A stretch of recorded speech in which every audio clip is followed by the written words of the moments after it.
have any posture tips on working from home?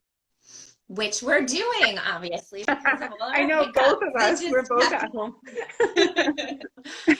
Yeah. So I know for me, and I do tell my clients this, again, everybody's different, but I have been pretty steadily telling people three positions. I've been sticking to my three position rule.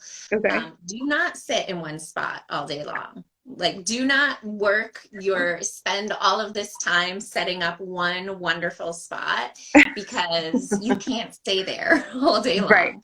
You need to move around. So I think standing for some of your day is great, sitting for some of your day is great, and then just moving, having an alternate to just Hmm. sitting or standing. Also breaking up your day. And I I think we always say that, right? We always say get up and move around and break up your day. Yeah. But that is definitely easier said than done. Yeah. I'm a mom of four. I'm working from home and I need to jam a lot of my appointments back to back so that I can Hmm. pick somebody up from school or, Hmm. get something done. And that's just necessity. So often I'm not taking my own advice and getting up Mm. enough and being able to take walks. So Hmm. that's when I really have to follow my three different seat rule. Mm. Right now, I'm on my bouncy ball, so I consider this one a mobile seat. I Yeah. have a nice 90-degree seat, and then I Yeah. stand. So those are three positions. And I also will get on my bike sometimes, actually, when we're in the client. That's But awesome. so, what do you recommend? What's your typical? Well, kind of similar to you, but I really like how you're like pick three different positions, three different stations, or however you want to say it. Like that's a really great way to make it like measurable and like easy, like checklist, right? Where it's like, okay, let me move from here to here to here. So even if it is someone like yourself, where it's like, I don't have the luxury of taking an exercise break in the middle of my day, then at least you are moving your body in a different way while you're still working. So I love that. It's really great tips. When I get asked that by clients, obviously we have the menus to work from. So if it's a client of mine, someone that's already doing Egoscue, then we have our tools. One, we've already worked together, so we understand what their body needs. So then we can go back to their menus, look at the exercises that we've put together, look at the sequence. And I have had like the shortest menu in the world, right? Where it's like maybe 3 minutes long. And at least it's something. So you like pick a couple of exercises that still address what we know your body needs. So there's still that underlying like personalized factor to what your movement breaks are. And then pick things that can be done quickly. And if that means, maybe usually we do something for 2 minutes, do it for 1 minute, like let's make it realistic. So I usually work with the client that asks me that question and find out what their work day is like, what their like schedule is like, and then we look at what we know, what we've learned about their body and say, okay, well in that case, let's, do these exercises. Literally, if someone doesn't get your email in 3 minutes, they won't die. You can take 3 minutes to do these three exercises, so that's what I've leaned towards. And that's what I do too. Like sometimes our schedule literally doesn't allow for a break because our appointments typically run an hour. And if you have, like what you're saying, like if you stack your appointments back to back to back and you happen to literally come to the very last minute on one appointment, that means you're opening the next Zoom call immediately. So I hear that, and sometimes I'll open the Zoom call and like go stand against the wall and do an air bench, even if it's for 15 seconds and not a minute. I'm like, I just need to move. I need to do something. I need to change the position of my joints. So I think that the tips that you gave, plus if you know an idea of what your body needs, you can do something more specific.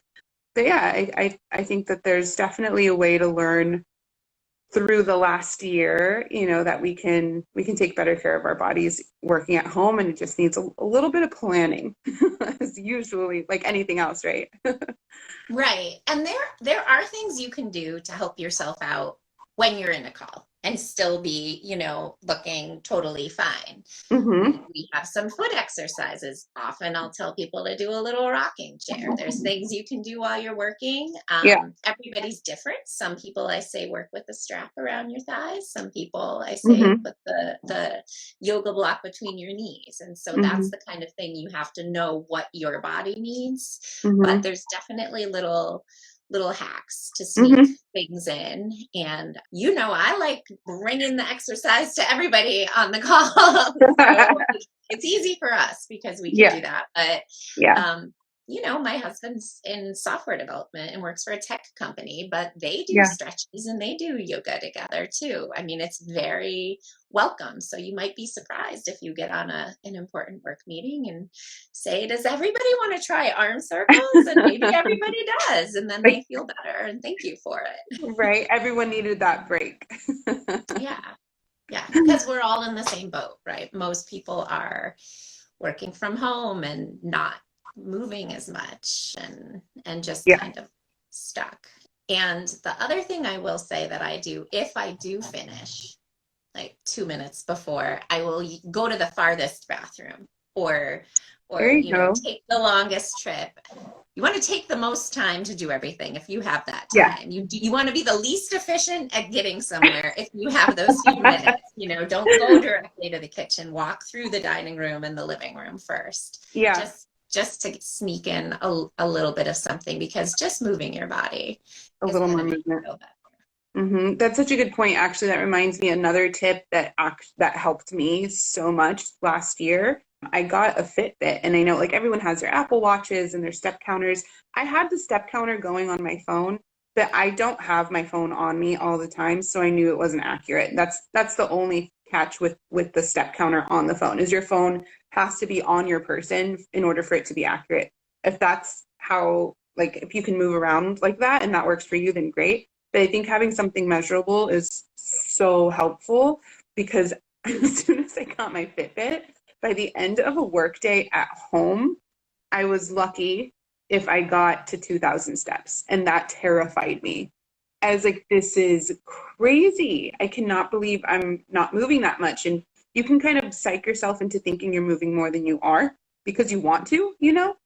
But at home, like I don't have a huge home. So if it's 20 steps to the bathroom, you know, 10 steps to get some water, I'm lucky if I get to 2,000 by the end of the workday. So now I know I can kind of do the little cheats, like what you're saying, you know, get up and move if I'm on a call. I can, you know, if I can move while I'm on the call, I will. If I need to be on video, then that's another story.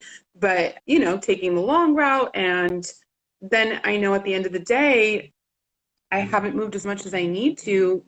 I have more motivation and an actual like measure to go out and take that walk. And now I know that if I go take an hour long walk, then with the rest of my evening, usually I'll get close to the 10,000 by the end of the evening that way. But by 4 p.m., I'm nowhere near it. It's actually it was really scary. I was like, this is awful.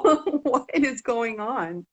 Yeah, I think it was a big shock for a lot of people, especially because some people are getting out and walking at lunch, but just the movement that you would normally do in your workspace Yeah. does add up, even if it's to the front desk and back all Yes. those times. It does Yes. add up more than a 20-minute quick walk.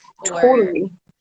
you know, some people that work in big buildings are used to going up and down stairs and to different Mm-hmm.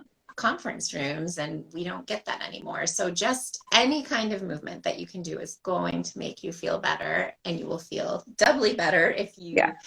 you know what is actually needed in your body. Realign what needs to be strengthened and what needs to be moved the most. Absolutely.